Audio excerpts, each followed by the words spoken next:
Bonjour tout le monde, bienvenue à ce webinaire spécial organisé en collaboration avec la Société canadienne du projet de logement. Mon nom est Jasmin Guénette, je suis votre vice-président aux affaires nationales. Et puis, nous sommes en compagnie de trois vidéos que j'aurai l'occasion de présenter formellement dans quelques minutes. Avant de commencer officiellement le webinaire, je vous remercie encore une fois d'être avec nous et puis je vous mentionne que vous avez un panel à droite de votre écran, panel avec lequel vous pouvez poser vos questions directement dans ce panel. Et puis, si vous ne voyez pas le panel comme tel, vous voyez certainement une petite flèche dans un encadré orange, flèche qui pointe vers la gauche ou vers la droite. Donc, appuyez sur la flèche et vous allez voir le panel et vous pourrez à ce moment-là poser vos questions directement à nos invités. Et vous avez également la présentation en format PDF que vous pouvez utiliser lors de la présentation qui suit. Prochaine diapositive, s'il vous plaît. Donc, je vous rappelle que nous avons une section complète de la COVID-19 sur notre site Internet. Et puis, on va essayer de répondre à autant de questions que possible aujourd'hui. Mais si jamais on n'a pas l'occasion de poser spécifiquement votre question, sachez là qu'on a une foire aux questions très complète sur notre site. Donc, peut-être que vous pourrez trouver l'information là. Mais également, on fera un suivi avec vous là, après le webinaire. Et en plus de cette section spéciale-là de notre site web, je vous rappelle que vous pouvez poser vos questions à nos conseillers en téléphonant au 888-234-2232.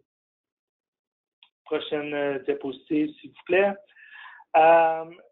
Ici, au fond, vous avez à l'écran une diapositive sur vos préoccupations principales concernant la crise de la COVID-19. On est déjà rendu à notre 14e sondage et puis on vous remercie beaucoup de prendre le temps de répondre aux questions lorsqu'on vous fait parvenir les sondages. Comme vous le savez, là, vos réponses établissent nos positions et nos priorités dans notre travail de relations gouvernementales. Et vous voyez là que parmi les préoccupations les plus importantes, il y a celles reliées au fond aux enjeux de liquidité, payer le loyer étant un enjeu là, qui fait partie de cette catégorie-là. Et donc, on abordera aujourd'hui cette question-là avec nos invités. Prochaine diapositive, s'il vous plaît. Simplement, avant de laisser la parole à nos invités, je vais faire un bref tour d'horizon sur certaines nouveautés ou certains développements concernant les programmes d'aide actuels offerts par le gouvernement fédéral.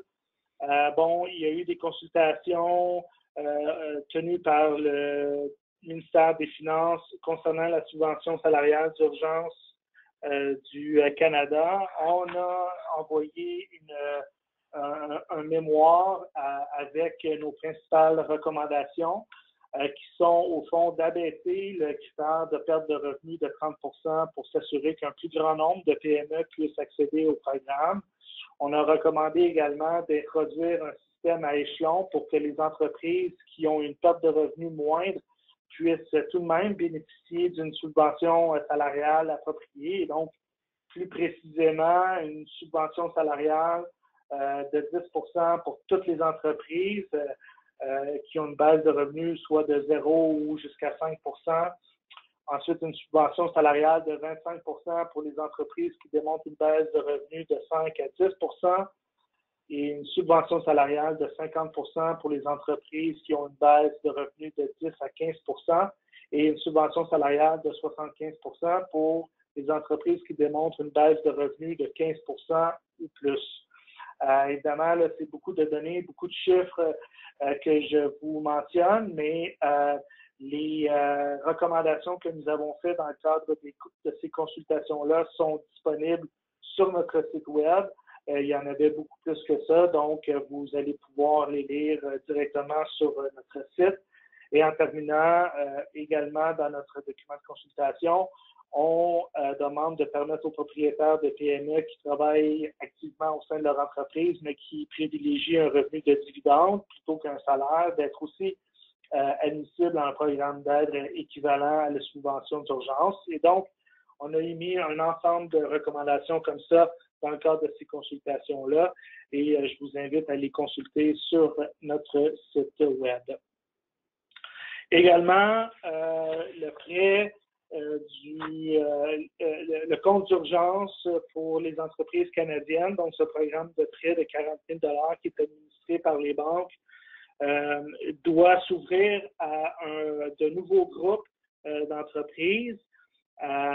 Le compte d'urgence pour les entreprises canadiennes élargi va couvrir les PME dont la masse salariale est inférieure à 20 000 $, celles qui n'ont pas de masse salariale, celles qui versent des dividendes ou qui embauchent des travailleurs contractuels. On s'attendait à ce que le CUEC 2.0, si je peux dire, soit officiellement disponible la semaine dernière.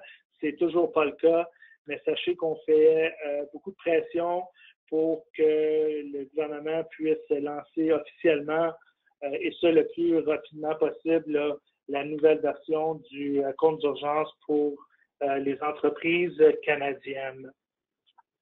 Un petit mot sur la PCU.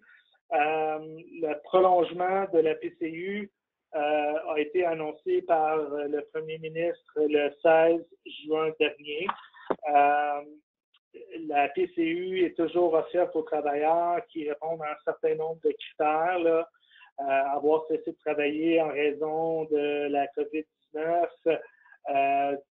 être âgé d'au moins 15 ans, avoir gagné un revenu d'emploi d'au moins 5 000 en 2019 ou dans les 12 mois précédant la date de leur demande, pas avoir quitté volontairement son emploi. Enfin, les critères sont les mêmes que lorsque le programme a été mis en place.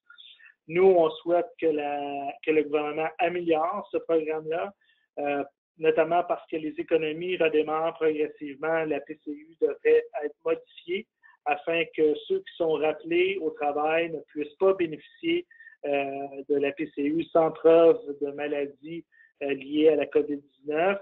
Et également, pour pouvoir bénéficier de la PCU, les travailleurs devraient démontrer qu'ils sont disponibles et actifs dans leur recherche d'emploi, un peu comme les critères qui sont en place pour être admissibles à l'assurance emploi. Et également, on demande au gouvernement d'envisager la possibilité de réduire les montants de la PCU au fur et à mesure que les revenus d'emploi augmentent. Donc, ça encouragerait davantage de personnes à retourner au travail plus rapidement et à gagner progressivement plus d'argent sans que les gens aient la crainte d'atteindre le seuil fixé à 1 000 $ de revenus supplémentaires à partir duquel, au fond, s'ils dépassent le 1 000 $, ben, les travailleurs ne sont plus éligibles à la PCU. Je vous mentionne ça et encore une fois, je vous rappelle que l'ensemble de nos recommandations concernant la PCU sont disponibles sur notre site web. Je vous rappelle que la subvention salariale de 10 % a pris fin le 19 juin. Et je vous rappelle également que le report des versements de TPS et TVH arrive à échéance le 30 juin. Hier, on a fait parvenir une lettre à la ministre de l'Agence du revenu du Canada, la ministre Diane Leboutillier, pour lui demander, au fond, de permettre aux entreprises de payer ce qu'elles peuvent maintenant et de reporter à la fin de l'année les sommes qui seraient dues là, parce qu'il y a un certain nombre d'entreprises qui ne sont pas certaines de pouvoir faire leur versement de TPS compte tenu de la situation actuelle. Et donc, à ce sujet-là, on a fait parvenir nos demandes à la ministre Leboutillier dans le cadre d'une communication officielle. Prochaine diapositive, s'il vous plaît. N'oubliez pas de télécharger notre trousse de reprise des affaires. Dans cette trousse, vous allez trouver différents documents sur les bonnes pratiques de réouverture, une foire aux questions, notre affiche « Nous sommes ouverts » que j'ai moi-même vue sur plusieurs commerces de ma région, des modèles de documents qui seront utiles là, au fur et à mesure que les entreprises réouvrent. Et n'oubliez pas de nous appeler au 888-234-2232 si vous avez des questions relativement à la trousse de reprise des affaires. Et en terminant, la prochaine diapositive, s'il vous plaît. Je veux vous rappeler qu'aujourd'hui, c'est le lancement de la campagne « Je choisis PME ».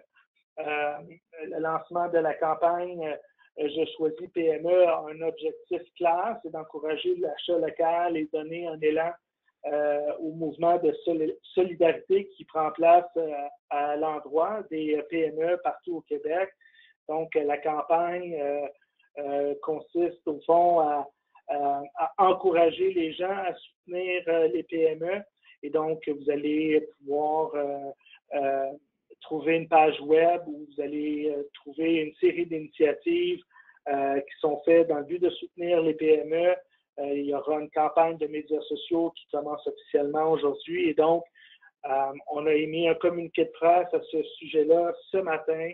Allez sur notre site web, cliquez sur le communiqué de presse et vous allez pouvoir trouver toutes les informations sur notre campagne « Je choisis PME » qui, au fond, est le prolongement du samedi PME que vous connaissez bien, que la SCI organise depuis plusieurs années. Maintenant, il me fait plaisir de vous présenter nos invités. Prochaine diapositive, merci beaucoup. Dans un premier temps, M. Michel Martial est représentant gestion des comptes clients, relations avec la clientèle pour le Québec, pour la Société canadienne d'hypothèques et de logement. Il y a plus de 30 ans d'expérience dans le domaine hypothécaire avec différentes institutions financières ainsi qu'avec la SCHL. Et depuis 12 ans, il est représentant à l'assurance pour les produits d'assurance prêt, pour les propriétaires occupants ainsi qu'au logement collectif. Il sera aujourd'hui accompagné de son collègue David Roy, qui est gestionnaire principal analyse des risques et de la tarification pour les immeubles collectifs avec la SCHL. Il est également membre de l'équipe de conception du programme d'aide au logement du Canada pour le loyer commercial. Il a une carrière au sein de la SCHL depuis 12 ans où il a occupé divers postes en finance, gestion de risques, marché financier et assurance hypothécaire. Et également avec nous aujourd'hui, on a Maître Sven Dieman, qui est conseiller juridique principal pour la Société canadienne d'hypothèques et de logement depuis février de cette année. Auparavant, il a occupé diverses fonctions au sein des services juridiques de Bombardier Transport pendant plus de 17 ans. Alors, sur ce, je vais inviter nos invités aujourd'hui à faire leur présentation. Et à la fin de cette présentation-là, il me fera plaisir d'animer une période de questions et réponses. Merci, M. Guenette. Donc, je suis Michel Martial. Donc, merci M. Guenette et merci également à la FCEI de nous donner l'opportunité de vous faire, de vous parler du programme. Donc, finalement, c'est un programme qui a été un programme annoncé par le gouvernement fédéral, qui est une aide d'urgence du Canada pour le loyer commercial, ce qu'on appelle l'AUCLC. Lorsque je vais faire référence pendant la présentation, je vais parler du programme d'urgence, au lieu de nommer le titre au complet. C'est un programme destiné aux petites entreprises. Cette présentation va vous donner un aperçu général ou global plutôt du programme, en plus de vous donner l'occasion de poser différentes questions. David, Sven et moi-même seront disponibles pour répondre à ces questions. Le lancement du programme a été officiellement fait le 25 mai dernier. Prochaine diapositive. Les principaux objectifs de ce programme-là, sont les suivants. C'est de soutenir les petites entreprises locataires qui éprouvent des difficultés financières en raison de la COVID-19, aider les propriétaires d'immeubles commerciaux à offrir des réductions de loyer aux locataires en difficulté. Le programme d'aide d'urgence prend la forme d'un prêt subvention aux propriétaires d'immeubles commerciaux qui sont admissibles et les propriétaires d'immeubles doivent conclure des ententes de remise de loyer avec leurs locataires qui sont propriétaires de petites entreprises. Des demandes peuvent être présentées pour les mois d'avril, mai et juin. Et le type d'immeuble qui est admissible, ce sont, par exemple, les immeubles semi-commerciaux sont admissibles. Donc, un immeuble qui comprend des logements locatifs ainsi que des logements commerciaux sont admissibles, ainsi que les immeubles commerciaux qui comprennent des bureaux, des commerces au détail, des restaurants et des entreprises individuelles. Prochaine diapositive. Le programme est divisé en trois et toutes les parties, soit les propriétaires d'immeubles. Ça n'a pas changé encore de diapositive. Merci. Donc, le programme est divisé en trois, puis toutes les parties, soit le propriétaire d'immeuble, le locataire et le gouvernement, se partagent la responsabilité d'assumer les loyers des petites entreprises touchées. Premièrement, il est prévu que les propriétaires d'immeubles paient 25 du loyer brut pour la période des 3 mois visés par le programme. Ensuite, le financement gouvernemental est plafonné à 50 du loyer mensuel et finalement, les petites entreprises locataires devraient payer au maximum 25 de leur loyer pour cette période-là. Au total, le programme fournit donc aux petites entreprises locataires une réduction de 75 de leur loyer en avril, mai et juin. Et en résumé, le propriétaire de l'immeuble et le locataire paient 25 et le gouvernement paiera 50 Prochaine diapositive. En ce qui concerne l'administration du programme, nous, on s'est joint à un tiers qui est MCAP, qui est responsable de l'administration du programme et assumera les fonctions suivantes, c'est-à-dire recevoir et évaluer les demandes dans un portail en ligne adapté au programme. Ce portail-là va être accessible via le site web de la SCHL. Il y a un site web identifié COVID-19 sur le site web de la SCHL et c'est par ce lien que vous y aurez accès au portail. C'est d'offrir un soutien technique pendant le processus de demande aux propriétaires et de verser aux propriétaires, une fois la demande approuvée, les fonds qui auront été approuvés. Prochaine diapositive. C'est quoi les exigences pour les différentes parties? Ben, les demandes doivent être présentées par le propriétaire de l'immeuble et une seule demande par propriété. Donc, c'est vraiment le propriétaire qui fait la demande de recevoir cette aide-là. Le gestionnaire immobilier ou une autre personne autorisée peut aussi présenter une demande au nom du propriétaire, mais seul le propriétaire peut signer l'attestation. Les propriétaires d'immeubles doivent satisfaire aux exigences suivantes. Posséder un bien immobilier commercial dont au moins un des locataires est une petite entreprise. Assumer la responsabilité de déduire les loyers bruts pour que les locataires ne paient pas plus que 25 conclure avec les locataires touchés une entente de réduction de loyer et un moratoire d'éviction pour la période d'avril, mai et juin 2020 et avoir déclaré des revenus de location sur sa déclaration de revenus pour l'année d'imposition 2018 et ou 2019. Prochaine diapositive. Il doit également satisfaire aux exigences suivantes, c'est-à-dire confirmer qu'ils se sont prévalus de tout produit d'assurance et de tout programme de soutien au loyer, confirmer qu'ils maintiendront des mesures de trésorerie prudentes pendant la durée du programme, accepter de ne pas chercher à recouvrir les montants de réduction de loyer une fois le programme terminé, notamment par des augmentations de loyer importantes ou disproportionnées, fournir une attestation signée de leur nom et également de fournir les documents requis à l'appui de leur demande et ce qui peut inclure le registre mensuel des loyers de la propriété commerciale. Prochaine diapositive. Pour les locataires qui ont les exigences sont les suivantes. Une petite entreprise qui paie un loyer mensuel brut n'excédant pas 50 000 $. Il ne doit pas générer plus de 20 millions en revenus annuels bruts. Il devra respecter et continuer de respecter la durée du bail et l'entente de réduction de loyer, c'est-à-dire payer 25 % du revenu brut. Prochaine diapositive. Également, ils doivent accuser une importante baisse de revenus en raison de la COVID-19. Plus précisément, une baisse d'au moins 70 % de leurs revenus pour les mois d'avril, mai et juin. Ils doivent également s'être prévalus de tout produit d'assurance ou tout programme de soutien de loyer. Pour déterminer la perte de revenus, les petites entreprises peuvent comparer leurs revenus d'avril, mai, juin 2020 aux ceux des mêmes mois de 2019. Pour les nouvelles entreprises, elles peuvent aussi utiliser la moyenne des revenus de janvier, février 2020 pour établir leur baisse de revenus. Pour les locataires ayant des difficultés de payer leur part de 25 d'autres programmes d'aide gouvernementale sont également disponibles. Ils peuvent aller chercher plus d'informations sur ces mesures en visitant le site du plan d'intervention économique du gouvernement du Canada pour répondre à la COVID-19. Prochaine diapositive. On va voir ici un petit aperçu là, du processus des étapes. Première des choses, le site web, sur le site de la SCHL, il y a un site web, comme j'ai mentionné tantôt, dédié au COVID-19, où on va retrouver là, une foire aux questions, des renseignements sur la façon de présenter une demande. Sur ce site-là, il y a un lien qui va donner accès au portail des demandes du programme d'aide. Une fois que le portail, vous serez dans le portail, vous pourrez faire votre demande, faire votre inscription. Une fois que le propriétaire d'immeuble soumet une demande accompagnée de tous les documents requis, la demande est évaluée à ce moment-là par notre partenaire, là, MCAP, à ce moment-là.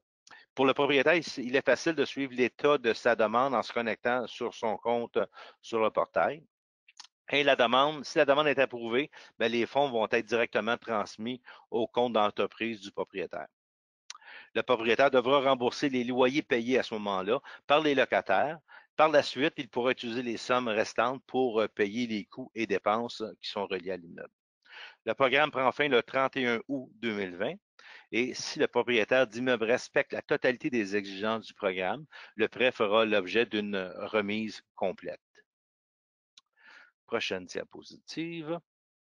En cas de non-conformité aux modalités applicables du programme, les sommes payables deviendront immédiatement remboursables. Prochaine diapositive.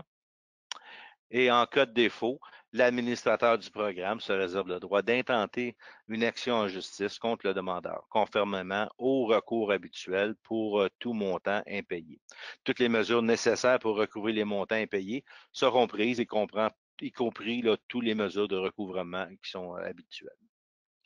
Prochaine diapositive. Donc, tous les détails du programme sont affichés sur la page web de la SCHL sur la COVID-19. Et puis, il y a la foire aux questions qui est disponible là, et puis les détails du programme également qui sont disponibles. Maintenant, j'ai terminé la présentation du programme. Je vous invite à poser vos questions. David, Yvan et moi, on est disponibles pour y répondre. Merci beaucoup, Monsieur Martial, pour cette présentation-là. Et puis, effectivement, donc, on va débuter la période d'échange, de questions-réponses. Je vous rappelle que les questions aujourd'hui doivent évidemment porter exclusivement sur le programme d'aide au loyer. Je veux aussi mentionner que s'il y a des questions qui sont, je dirais, plutôt techniques, là, et qui vont demander un peu de recherche ou qui sont très particulières, là, à ce moment-là, on pourra peut-être faire un suivi, pas peut-être, on fera un suivi avec vous après le webinaire si jamais là, on n'arrive pas à répondre à cette question-là durant la session d'aujourd'hui. Je vais animer la période de questions-réponses. Il y aura M. Martial, M. Roy et Maître Demon qui pourront répondre du côté de la Société canadienne d'hypothèque et de logement. Et je veux aussi vous dire que je suis accompagné aujourd'hui de ma collègue Marie Kennel, qui est discrète là, depuis le début du webinaire, mais si jamais il y a besoin d'un complément de réponse pour vous, là, Marie pourra également ajouter des éléments de réponse aux questions qui pourraient être posées. Donc, je vais commencer immédiatement et puis je vais laisser nos invités répondre à une première question. Là. Donc, ici, une question. Mon entreprise a plusieurs succursales en plus de faire des ventes en ligne. Les ventes en ligne, est-ce que la baisse de 70% pour l'entreprise est dans son ensemble ou pour chacune des succursales?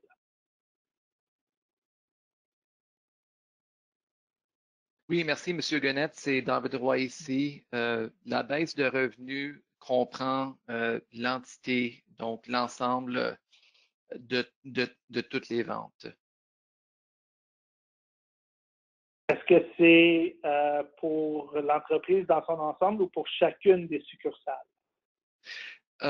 Donc, ça dépend du structure de l'entreprise, la façon qu'on détermine l'éligibilité pour la baisse de revenus se fait vraiment sur une entité par entité partie. Donc, si l'entreprise est juste une seule entité, ça serait fait sur cette base-là. Mais s'il y a plusieurs petites entités qui comprennent l'ensemble du PME, ça serait à chaque petite à chaque entité. Est-ce que Maître Demon ou M. Martial, vous voulez rajouter quelque chose? Oui, merci pour la question. Puis, en effet, donc, l'idée ici, c'est que si plusieurs succursales forment une entité pour une même exploitation commerciale, ben, à ce moment-là, c'est à ce niveau-là qu'il faudrait démontrer la baisse de revenus de 70%. Par contre, si en dépit d'une structure juridique qui fait en sorte que plusieurs succursales forment une même entité juridique, mais en fait, ce serait clair qu'au niveau de la comptabilité et aussi au niveau des structures, qu'il y a différentes unités d'affaires et en fait, à travers les différentes succursales et aussi les ventes en ligne, ben, c'est en fait différentes exploitations parce que ça concerne différents produits, ça concerne, mettons qu'un, c'est juste les ventes, une autre filiale, là, ça c'est plutôt focusé sur les services.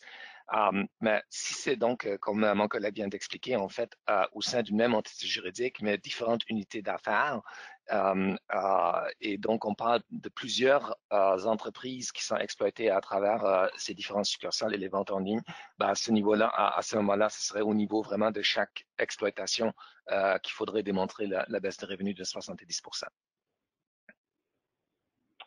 Merci beaucoup. Je vais poursuivre immédiatement avec une autre question. Sur quel montant dois-je percevoir les taxes? Le montant, est-ce que c'est le montant original du loyer ou le 25% payé par le locataire? David, moi, je pense que je peux répondre à cette question-là parce que ça nous est revenu à plusieurs reprises aussi par le biais de notre canal de communication et le centre d'appel. Donc, c'est lorsque vous envoyez la facture pour les 25%, si c'est les 25%, donc le maximum que vous pouvez charger encore en tant que propriétaire à une petite entreprise locale, c'est donc sur ces 25% que la taxe de vente sera continuera d'être exigible.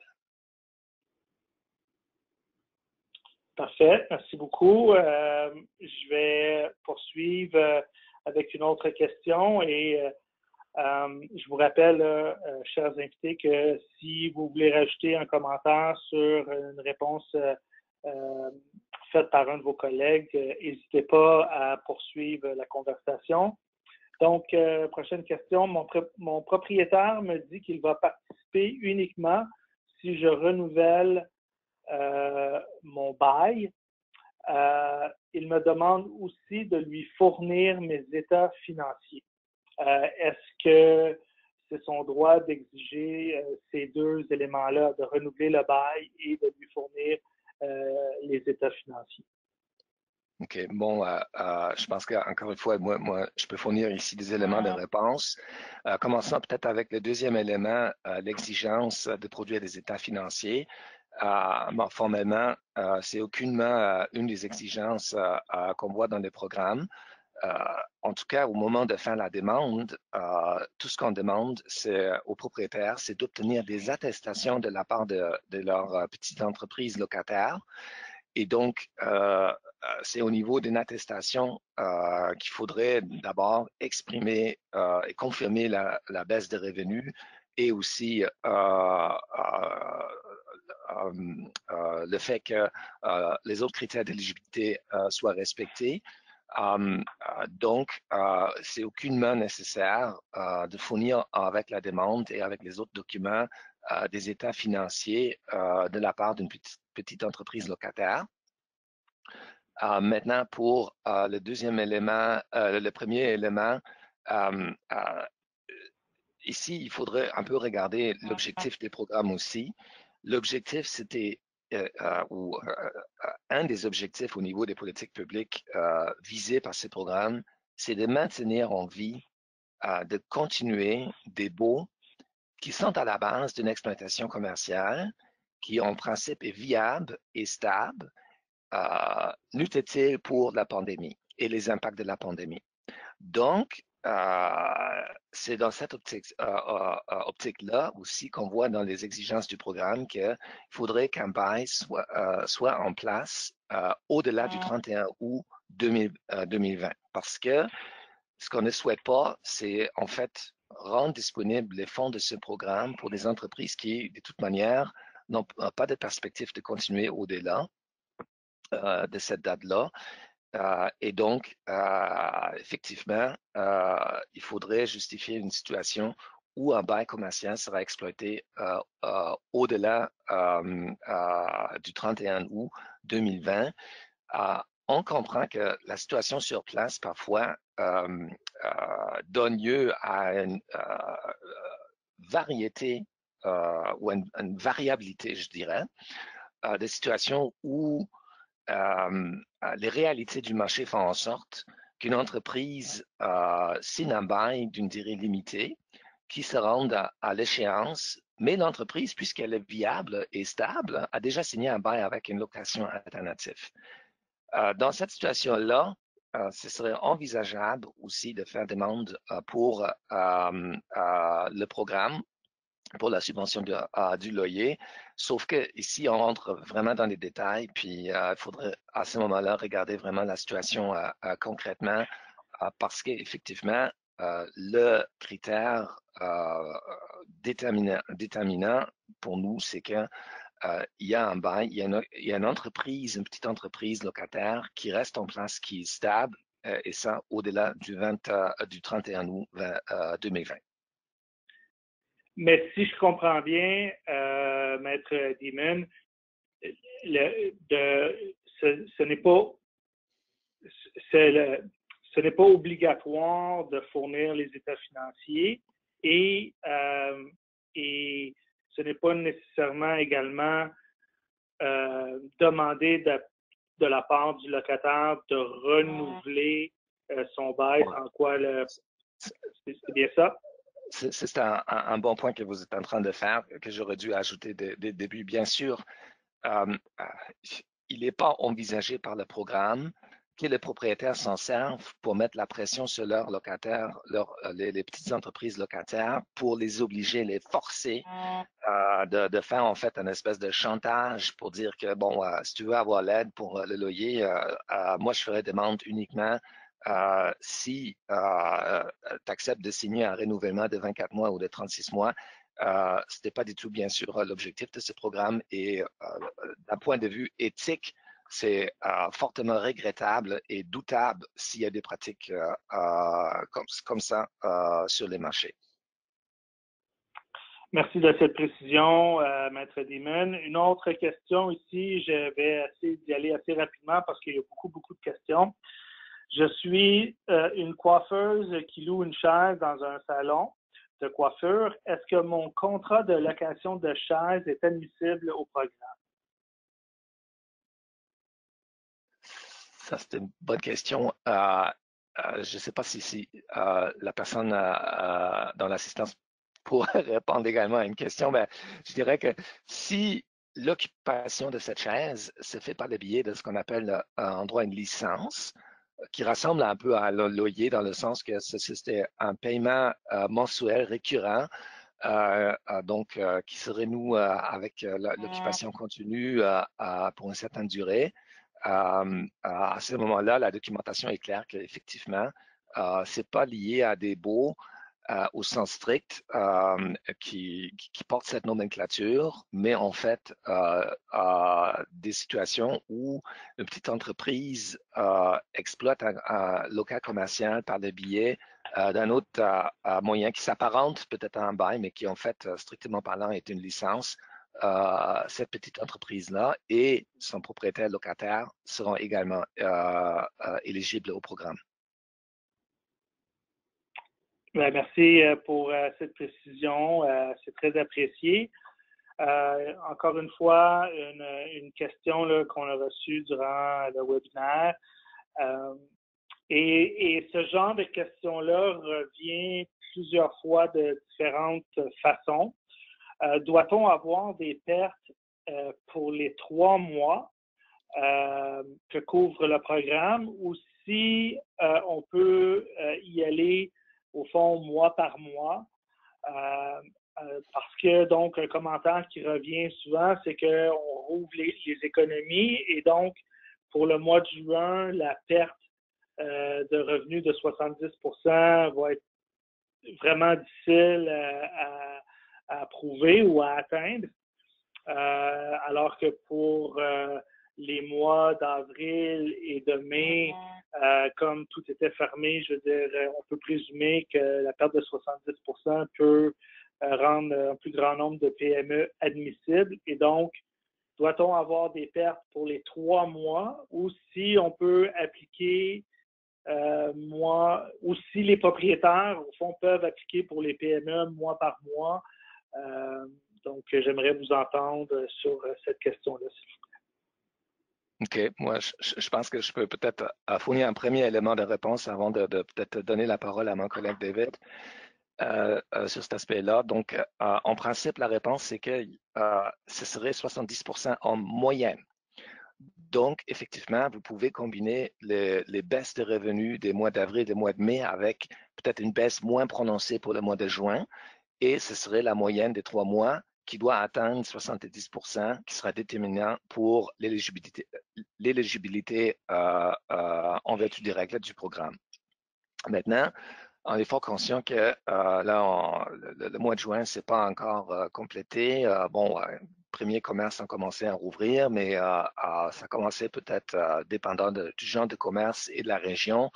La mi-juin ou au début de juin, en tout cas de figure, c'est clair que puisque le mois, à ce moment-ci, n'est pas complété, on n'a pas les statistiques, on n'a pas les figures, on n'a pas les chiffres définitifs pour un commerce. Donc, ce serait permissible pour les commerces, pour le mois de juin, de se baser sur une prévision raisonnable. Et David, mais peut-être tu aimerais ajouter quelque chose parce que je pense que dans nos matériels qu'on a ajoutés à la fois aux questions, on a donné un peu de ligne directrice comment en arriver pour une prévision raisonnable pour mesurer la baisse de revenus pour le mois de juin? Oui, merci Sven. Donc, en principe, vraiment, le prévision doit être faite en bonne foi. Puis, il n'y a pas de conséquences si par après, l'expérience actuelle a une variation avec la prévision. Donc, c'est-à-dire, si c'est une petite entreprise qui prévoit avec les baisses de revenus avril, mai et la prévision de juin qui vont arriver pile à être éligibles à 70% de baisse de revenus avec la prévision, puis par après, la situation actuelle, ils vont y arriver peut-être à 67 ou 66%, que ce soit un petit peu par-dessus le 70. Il n'y a pas de conséquences ni pour le PME et pour le propriétaire. Merci à tous les deux. Une question ici courte et bien précise. Quel document ai-je besoin de produire à mon locataire, donc au propriétaire, pour me prévaloir de l'aide d'urgence pour le loyer commercial? Je pense que la réponse simple, c'est que c'est effectivement l'attestation que le propriétaire, le locataire, devrait trouver sur le portail une fois qu'il a créé son profil sur le portail du programme. Donc là, on trouve l'attestation qui doit être fournie et signée par le locataire, la petite entreprise locataire. Très bien. Je vais poursuivre ici avec une autre question. Nous avons une première compagnie qui détient un immeuble commercial. Notre deuxième compagnie loue l'immeuble et le sous-loue à des professionnels de la santé. Il y a des baux entre nos deux compagnies. Est-ce que l'aide au loyer commercial peut être demandée pour nos deux entreprises et est-ce que les sous-locataires doivent être impliqués? Donc, je peux vous laisser répondre à cette question-là. Et si jamais il y a des précisions supplémentaires qui doivent être présentées et formulées pour bien répondre à cette question-là, on pourrait certainement faire un suivi après le webinaire pour un complément de réponse. Est-ce que vous souhaitez que je reformule, que je répète la question? Allons-y peut-être effectivement élément par élément. Si j'ai bien compris que le premier élément, ça concerne le fait que il y a en fait une entreprise qui loue des locaux, mais qui les loue auprès d'une autre entreprise à laquelle elle est affiliée. Exactement. Donc, nous avons une première compagnie qui détient un immeuble commercial et notre deuxième compagnie loue l'immeuble et le sous-loue à des professionnels de la santé. Donc, est-ce que l'aide au loyer peut être demandée pour nos deux compagnies et est-ce que les sous-locataires doivent être impliqués? Voilà, donc il y a deux éléments. Le premier, c'est que qu'est-ce qui arrive s'il y a en fait un lien corporatif entre le propriétaire locataire et la petite entreprise locataire. Et le deuxième élément, en plus, il y a une sous-location envers des tierces parties qui sont des petites entreprises peut-être aussi. Qu'est-ce qui arrive dans cette situation-là en ce qui concerne la sous-location, les sous-baux? Bon, allons-y d'abord avec le premier élément. Le fait qu'il y ait un lien coopératif entre le propriétaire locataire et d'un côté et le locataire d'un autre côté, ça n'empêche pas la participation au programme. Dans le portail, vous allez trouver des questions qui portent sur cette situation-là. Donc, si en fait les deux parties, propriétaires, locataires, ne sont pas indépendantes, mais il y a une affiliation Il y a un lien comparatif entre les deux. Il va y avoir d'autres questions en ce qui concerne la base du bail pour s'assurer que malgré ce lien, bon, il n'y a pas un aspect d'optimisation sur d'autres aspects qui ne sont pas vraiment anticipés par le programme et qui ferait en sorte que, en fait, le loyer est artificiellement gonflé ou autre chose. Donc, il y a effectivement une confirmation à donner que malgré cette affiliation entre les deux parties, le loyer a été signé sur des bases commerciales qu'on peut observer d'une manière générale dans le marché concerné. Maintenant, le deuxième élément, la sous-location. Je dirais ça dépend un peu des circonstances, mais en principe, si les sous-locataires, donc dans l'exemple donné, si je comprends bien, c'est en fait des professionnels de la santé, s'il s'agit là aussi de petites et moyennes entreprises touchées, tel qu'on a défini ce concept dans la documentation, à savoir aussi des petites entreprises, des petits fournisseurs de services, qui ont connu une baisse de revenus de 70% et qui correspondent aussi aux autres critères d'éligibilité, à ce moment-là, eux aussi, bien sûr, sont potentiellement éligibles à participer au programme. Et le programme a été conçu pour justement permettre, dans une telle situation, aux trois parties, aux propriétaires, locataires principal ou locataire, la petite entreprise locataire et ou sous-locataire de pouvoir bénéficier. C'est sûr qu'à ce moment-là, dans des structures un peu plus complexes avec un locataire principal, un sous-locataire, ça devient un peu plus compliqué, mais en principe, ça n'empêche pas la participation au programme aux trois niveaux. Propriétaire, locataire principal, sous-locataire. Ben, très bien, merci pour ces précisions-là. J'ai ici une question plus courte et peut-être un peu plus simple. Doit-on faire une demande par locataire? Donc, nous avons 6 locataires dans 2 emplacements. Non, je pense que la réponse simple, mais David, peut-être tu aimerais rajouter quelque chose, mais la réponse très simple, c'est que le principe de base auquel a été structuré le portail et tout le processus de demande, c'est qu'il faudrait soumettre une demande par propriété. Donc, si c'est dans la question, il y a 2 propriétés, c'est 2 demandes, une par propriété, et de mémoire, le portail permet en fait d'inscrire jusqu'à 50 locataires par propriété. Et par profil, on peut inclure jusqu'à 100 propriétés, donc pour tenir compte des grands propriétaires à plusieurs sites. Mais peut-être, David, tu aimerais ajouter quelques précisions sur ça.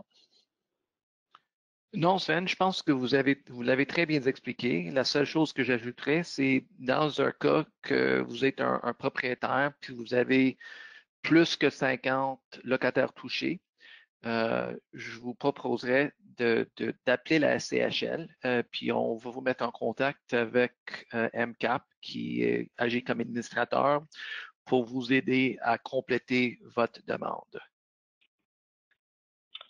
Et est-ce que le numéro de téléphone à appeler est dans votre présentation PowerPoint que vous avez fait aujourd'hui? Je pense non. Non, je pense il pas était que. bon. Vas-y, Sven. Non, je pense que c'était Non, Michel qui était au point de répondre. Oui, c'est Michel. Mais non, on ne mentionne pas le numéro de téléphone, mais je pourrais vous le faire suivre, monsieur Guénette. Parfait, merci. C'est de l'information qui serait fort utile pour nos membres. Là. Si ceux-ci ont des questions, pourront utiliser le numéro de téléphone et appeler les gens chez vous qui sont en mesure de répondre justement aux questions souvent précises et spécifiques de nos membres. Ici, une question. Jacqueline, c'est Marie. Oui, si je peux me permettre, j'ai le numéro de téléphone sous les yeux, donc je pourrais le donner là, si les gens veulent le prendre en note. Donc, c'est le 1-833-610-0515.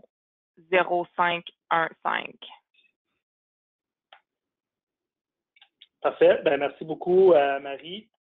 Donc, n'hésitez pas à appeler ce numéro pour avoir les compléments d'information nécessaires aux demandes et aux exigences requises. Il y a des questions qui touchent les entreprises en tourisme. Plusieurs sont encore fermées ou sont réouvertes là, depuis très, très peu. Et c'est une question, au fond, qui est à plus long terme. Est-ce qu'il y a des possibilités, selon les informations que vous avez, que le programme soit prolongé au-delà du temps qui a été initialement annoncé? Oui, bien, merci, M. Gannett. C'est David Roy. Tout ce qu'on peut dire au moment présent, c'est que la CHL ainsi que le gouvernement reçoit des commentaires et des réactions vis-à-vis le programme. Puis, c'est vraiment au gouvernement à diriger la CHL s'ils veulent avoir une extension au programme. Parfait. Aussi, si on comprend bien, là, les locataires qui sont dans des immeubles qui appartiennent à des entités gouvernementales, le gouvernement fédéral, les provinces, les municipalités. Donc, ces entreprises-là ne pourront pas bénéficier de l'aide au loyer parce que ces propriétaires gouvernementaux-là, publics, n'y ont pas accès. Est-ce que c'est bien le cas? Et est-ce que, ou s'il y a des buildings qui appartiennent à des entités publiques, peuvent aussi faire des demandes dans le cadre de l'aide au loyer? Oui, moi, je pense que je peux apporter quelques éléments de réponse ici. En effet, la règle de base, ce serait que si vous occupez un local commercial en vertu d'un bail signé avec une entité gouvernementale et que c'est une entité gouvernementale qui fait partie, je dirais, d'un gouvernement, du bloc interne du gouvernement, pour le formuler ainsi, si je puis m'exprimer ainsi, et donc qui fait partie des opérations du gouvernement, qui a un accès à un fonds consolidé des revenus. À ce moment-là, l'idée, c'était de dire que ces baux-là n'ont pas besoin de participer au programme parce que à ce moment-là, les entreprises devraient effectivement communiquer avec leurs propriétaires, leurs bailleurs, afin d'obtenir une réduction de leur loyer aussi.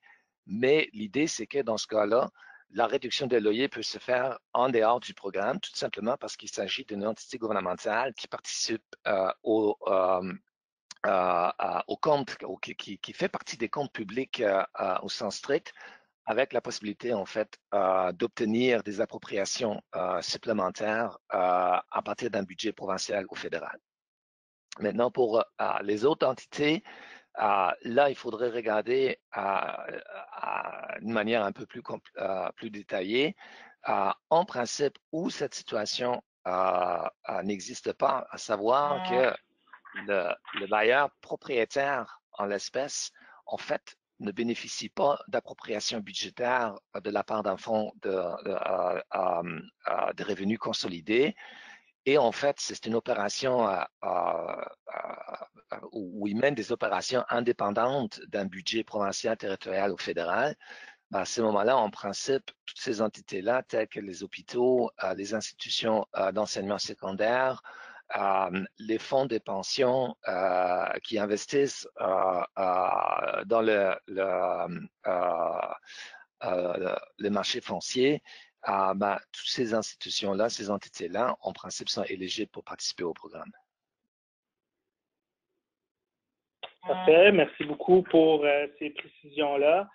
Il reste seulement 5 minutes au webinaire, donc je vais poser encore 2-3 questions et par la suite, Maître Dimon, M. Roy, M. Martial, je vais vous laisser l'occasion de prononcer quelques mots de clôture si vous le souhaitez bien. Là.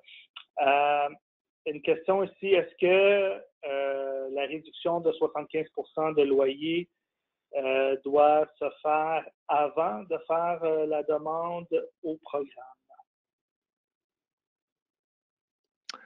Oui, je pense que je peux répondre à cette question-là. Oui, effectivement, au moment de soumettre une demande, il faudrait ajouter à cette demande-là une entente de réduction de loyer, sauf que ce serait tout à fait permissible de dire dans l'entente que l'entente de réduction de loyer ne deviendra effective et donc il n'y aura réduction de loyer que dans la mesure où la demande est accueillie par le programme et des fonds sont versés dans le compte qui est associé au lien locatif qui concerne la demande. Et donc, c'est en fait le versement des fonds qui confirme que oui, la demande a été accueillie favorablement. Une détermination avait été faite que ce bail peut participer au programme. Et donc, à ce moment-là aussi seulement, si l'entente de réduction de loyer est signée sur cette base-là d'une manière conditionnelle, bon, c'est seulement à ce moment-là que, en fait, l'entente de réduction de loyer deviendra effective. Très donc, bien. Si je peux ajouter, un propriétaire n'a pas à prendre le risque. OK, moi, je m'engage, là, je signe, je consente à une réduction de 75% de mon loyer sans savoir au moment de le signer s'il va être accepté, si sa demande sera acceptée ou non. C'est donc c'est tout à fait permissible de signer une telle entente d'une manière conditionnelle et de faire de l'acceptation pour les fins du programme une condition de la validité et l'effectivité de l'entente de réduction.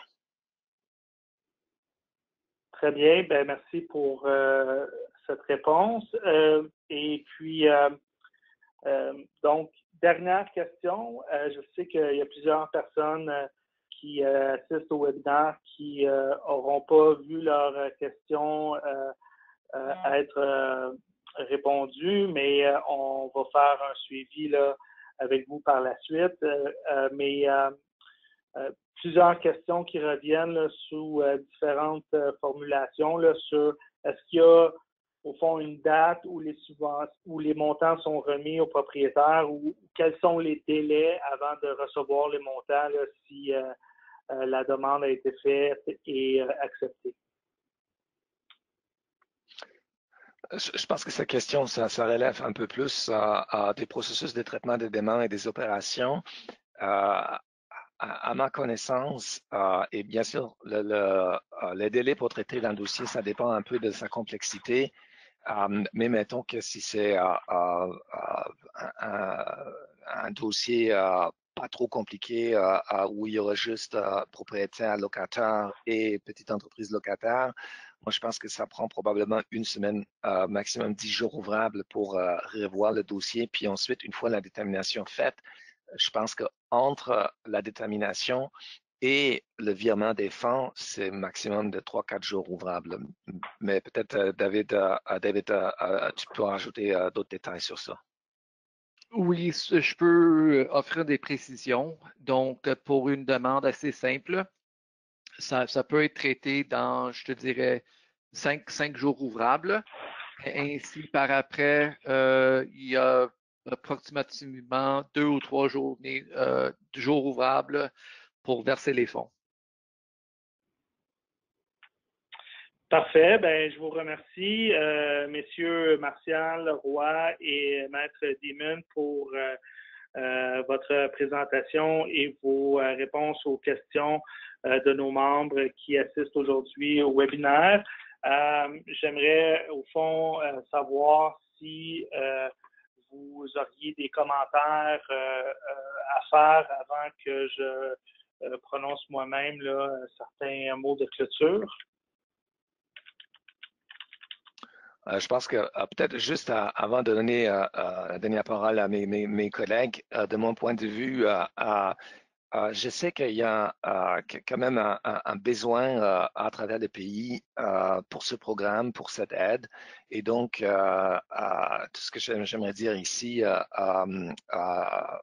c'est saisir aussi l'opportunité, et je vous en remercie, mais vraiment d'encourager tout le monde qui pense à pouvoir répondre aux critères d'éligibilité, de parler à leurs propriétaires, de communiquer avec eux et de faire l'effort, puis de soumettre des demandes, parce que c'est sûr que de notre côté, on veut mettre tous les efforts possibles pour pouvoir aider aux petites entreprises à travers le pays de passer à travers la pandémie et la crise économique qui est venue avec. Très bien. Ben, écoutez, encore une fois, merci beaucoup d'avoir été avec nous aujourd'hui, Maître Demon, M. Roy, M. Martial. C'est très apprécié. Je veux également remercier mes collègues qui ont aidé à tenir le webinaire aujourd'hui.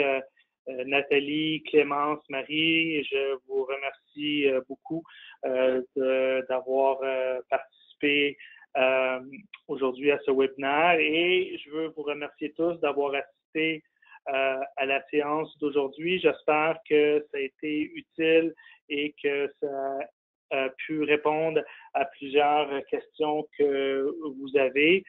Sachez que le webinaire sera disponible en ligne. Vous allez pouvoir le réécouter. Et puis, n'hésitez pas encore une fois à nous contacter ou visiter notre site web pour toutes questions que vous pourriez avoir concernant les différents programmes d'aide offerts par le gouvernement fédéral et évidemment concernant également l'aide d'urgence du Canada pour le loyer commercial. Donc, sur ce, je vous souhaite de passer une belle fin de journée. Merci à tout le monde d'avoir assisté à ce webinaire aujourd'hui et on espère vous retrouver bientôt pour un prochain webinaire. Merci beaucoup et bonne fin de journée.